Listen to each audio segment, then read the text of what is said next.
आप सब साथियों का स्वागत करता हूं डॉक्टर भीमराव अंबेडकर विधि विश्वविद्यालय जयपुर के यूट्यूब चैनल पे। आप सब साथियों से प्रार्थना करूंगा इसी वीडियो के डिस्क्रिप्शन में और इसी वीडियो के कमेंट सेक्शन में आपको doctor BR Ambedkar law university Jaipur का टेलीग्राम, इंस्टाग्राम और व्हाट्सएप चैनल का लिंक मिलेगा, जिसे आप सब्सक्राइब कर सकते हो, फॉलो कर सकते हो, ज्वाइन कर सकते हो और अपने साथियों को भी भेज सकते हो आगे। आज अपने बात करेंगे इंडियन पैनल कोड 1860 के 2-4 जो क्वेश्चन है मुख्य हैं, मैं आपको शॉर्टकट में समझा देता हूं, क्योंकि जितना अधिक कोई भी प्रश्न बड़ा करूंगा उतना ही दिमाग में कम आएगा, इसलिए आपको शॉर्टकट समझाने का प्रयास करूंगा। अगर कोई स्वयं समझता है तो बहुत अच्छी बात है, बहुत ही बढ़िया बात है, क्योंकि क्वेश्चन तो ये आने हैं। तो कृपया करके ध्यान से सुन लेना। दंड क्या है? दंड, जब कोई व्यक्ति कानून के विरुद्ध कोई ऐसा कार्य कर देता है जिससे समाज और कानून की धज्जियां उड़ जाए या कानून या समाज को आघात पहुंचे, तो क्या है?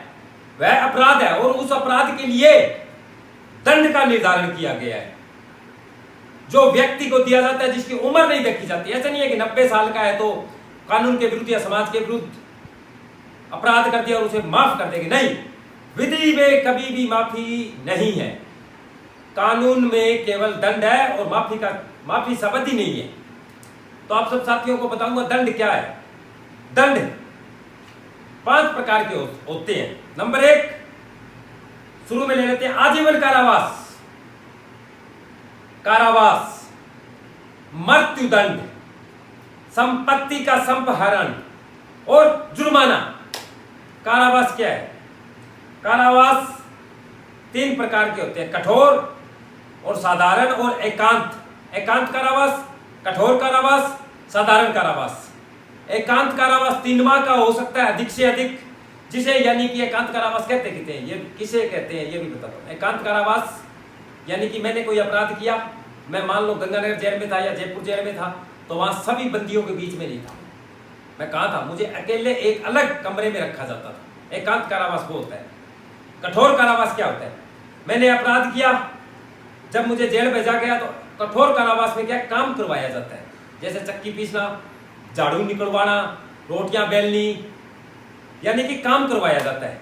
साधारण कारावास क्या होता है? साधारण कारावास जो है वह आम जो कैदी होते हैं, जो विचाराधीन बंदी होते हैं, उनके बीच में रहता है, वो उनके बीच में खेलता कूदता रहता है, दिनचर्या आम बंदियों के बीच में जाता है, यानी कि आम बंदी को उस व्यक्ति से कोई खतरा नहीं है।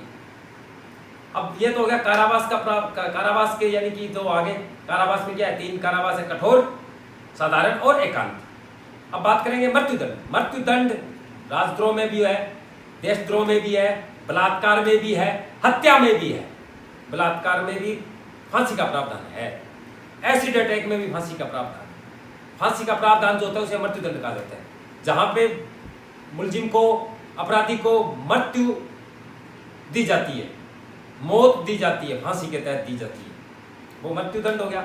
अब संपत्ति का संपहरण, मान लो मैंने LLB का पेपर था, IPC का सेशन 2023-24 का, मैंने क्या किया? पेपर किसी से ले लिया, लेके और उसे 1000-2000 रुपए में बेच दिया। किसको बेच दिया? विश्वविद्यालय के बच्चों को बेच दिया, जिससे क्या हुआ? इंडियन पैनल कोड 1860 का पेपर आउट हुआ। आउट होने के बाद में पेपर पे खर्चा आता है, जैसे पेपर छपवाई, एग्जाम सेंटरों तक पहुंचता है, बच्चों की एग्जाम की जो व्यवस्था की जाती है, एग्जामिनर रखे जाते हैं, परिवीक्षक रखे जाते हैं, तो उनका जो खर्चा है वो कौन देगा? जबकि पेपर तो आउट हो गया, मैंने आउट करवा दिया, तो कौन देगा? वो मेरी संपत्ति, राज्य सरकार, केंद्र सरकार के आदेश पे मेरी संपत्ति को संपहरण कर लिया जाएगा, यानी कि सरकार अपने हिस्से में ले लेगी और उसे बेचकर, उसकी राशि को बेचकर जितना खर्चा लगा था पेपर पे जो मैंने लीक किया है वो कंप्लीट कर दिया जाएगा। अगर ज्यादा बढ़ेंगे उस संपत्ति के तो वो मुझे लौटा दी जाएगी। समझ रहे हो? संपत्ति का संपहरण। अब आ जाइए जुर्माने पे। जुर्माना क्या है? जैसे मैं जा रहा था, बाइक पे था, यातायात नियम वालों ने मुझे इशारा किया रुकने का, मैं नहीं रुका, मैं भागा वहां से सीधा, ताड़ ताड़ ताड़ ताड़ ताड़ ताड़ भागा। उन्होंने गाड़ी पीछे लगा के रोक लिया मुझे, रुक जा भाई, रुक जा रुक जा रुक जा रुक जा। मैं कत्ल तो नहीं करके आया था, चोरी नहीं करके आया, लूट नहीं करके आया, कसौट नहीं करके आया। मैंने क्या किया? उन्होंने इशारा किया, मेरी जान की सुरक्षा के लिए इशारा किया कि भाई तू हेलमेट लगा ले, नहीं तो तुम मर जाएगा, तेरे घर वाले वेट कर रहे होंगे। पर मैंने उनकी नहीं सुनी और मैंने मोटरसाइकिल भगा दिया, वहां से एरोप्लेन बना दिया। पकड़ लिया अगलों ने, पकड़ते उन्होंने क्या किया? जुर्माना काट दिया। काय का? ओवर स्पीड और हेलमेट का। वो क्या है? जुर्माना है। मैं रेलवे में जा रहा था, गंगानगर से बीकानेर, साधारण गाड़ी की टिकट थी, जाके एसी में घुस गया, ऐसे सो रहा हूँ, हा कर रहा हूँ। टीटी आया, टिकट मैंने निकाल के दे दी। अरे भैया ये क्या है? ये तो एसी का कोच है। मैं तो इसमें जाऊंगा भाई, मुझे गर्मी लग रही है। फिर वो गर्मी उतार देगा मेरी। फिर वो जब फरला काट के हाथ में देगा ना, तो वो क्या है? जुर्माना है। टिकट तो थी, परंतु उस कोच की टिकट नहीं थी जिसमें मुझे बैठना चाहिए था। मैं कौन से कोच में घुस गया? रिजर्वेशन में, वो भी एसी वाले। तो जो भी किराया होता है वो सारे का सारा मुझसे वसूल किया जाएगा। ये क्या है? जुर्माना है। अब आजीवन कारावास क्या? आजीवन कारावास 14 वर्ष से लेकर 20 वर्ष तक की होती है। उसमें 14 साल भी यानी कि रखा जा सकता है जेल में, 20 साल भी रखा जा सकता है। वो उसके चाल चलन पे डिपेंड करता है। मान लो मैंने किसी की हत्या की, मुझे आजीवन कारावास होगी, जेल भेज दिया, 14 साल हो गए, बाहर नहीं आया। क्यों? क्योंकि मेरा चाल चलन वहां ठीक नहीं रहा होगा। रिपोर्ट आती है, कौन भेजता है रिपोर्ट? हमेशा जेलर, डिप्टी और चीफ। क्या भेजता है? प्रत्येक बंदे की रिपोर्ट भेजता है, प्रत्येक मुलजिम की, इसका चाल चलन ठीक है, इसका चाल चलन ठीक नहीं है, ये समाज में रहने के योग्य है और ये समाज में रहने के योग्य नहीं है। अगर हम योग्य हैं तो 14 वर्ष के बाद हमें जेल में से रिहाई कर दी जाती है, गेट रिहाई कर दी जाती है। अगर हमारा चाल चलन ठीक नहीं होता तो 14 से लेकर 20 साल के बीच में कितनी भी जेल सजा यानी कि सजा तैयार कटवाई जा सकती है। अब बात करेंगे उम्र कैद। उम्र कैद का कोई तोड़ नहीं होता। उम्र कैद उम्र भर अंदर रखा जा सकता है। अगर हमारा चाल चलन जेल में भी जाकर, न्यायिक अभिरक्षा में जाकर भी अगर हमारा चाल चलन सुधार नहीं हुआ है तो उम्र कैद का अर्थ है कि जब तक मर नहीं जाते तब तक भी रखा जा सकता है उम्र कैद में। वास्तविकता में ऐसा होता नहीं है, परंतु नियम तो ये कहता है। चाल चलन अगर ठीक हो जाता है, हम सरकार को, आम बंदियों को वहां समझाएं कि अपराध ना करें और इन तरीके में अगर चाल चलन अच्छा हो तो मतलब 20 साल के बाद जब मर्जी छोड़ देते हैं। अब इसमें आ जाती है एक सजा और, ताजीवन। शायद इसमें नहीं लिखा हुआ ताजीवन का, फिर भी आप ये नोट कर लेना। ताजीवन सजा का मतलब होता है किसी ने अपराध किया, उसको ताजीवन सजा हुई। ताजीवन का मतलब है जब बंदा मर जाए जेल में, 5 सदस्यीय बोर्ड गठित होता है मेडिकल का, यानी कि डॉक्टरों का। वह उसका पोस्टमार्टम करता है। पोस्टमार्टम में सिर में यानी कि जो दिमाग की नाड़ी होती है उसको 11 नंबर ब्लेड से कट, यहाँ से हार्ट फाड़ा, हार्ट की तीनों नसें 11 नंबर ब्लेड से कट, उसके बाद डेथ सर्टिफिकेट जारी करके उसके बाद बाहर निकाला जाता है। किसमें? ताजीवन में।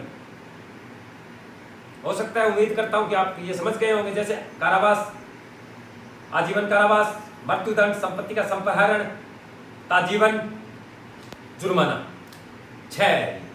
तो 5 दिए गए हैं, बाकी आप 6 याद रखना, आपके बहुत काम आएगा। अब बता दें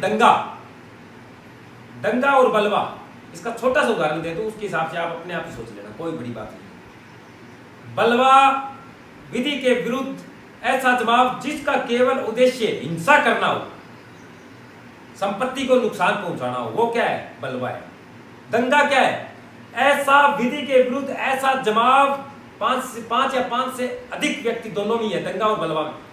दंगे का में जो 5 या 5 से अधिक व्यक्तियों के द्वारा लोक शांति में विघ्न डालना। लोक शांति में मतलब हमारा LLB का पेपर था, इंडियन पैनल कोड का, हम जा रहे थे एग्जाम सेंटर, रास्ते में क्या किया? रास्ते में आंदोलनकारियों ने हमारी कार रोक ली और हमें एग्जाम सेंटर में नहीं जाने दिया। तो क्या हुआ? लोक शांति में विघ्न हो गया। तो ऐसे में क्या होगा? ये दंगा माना जाता है।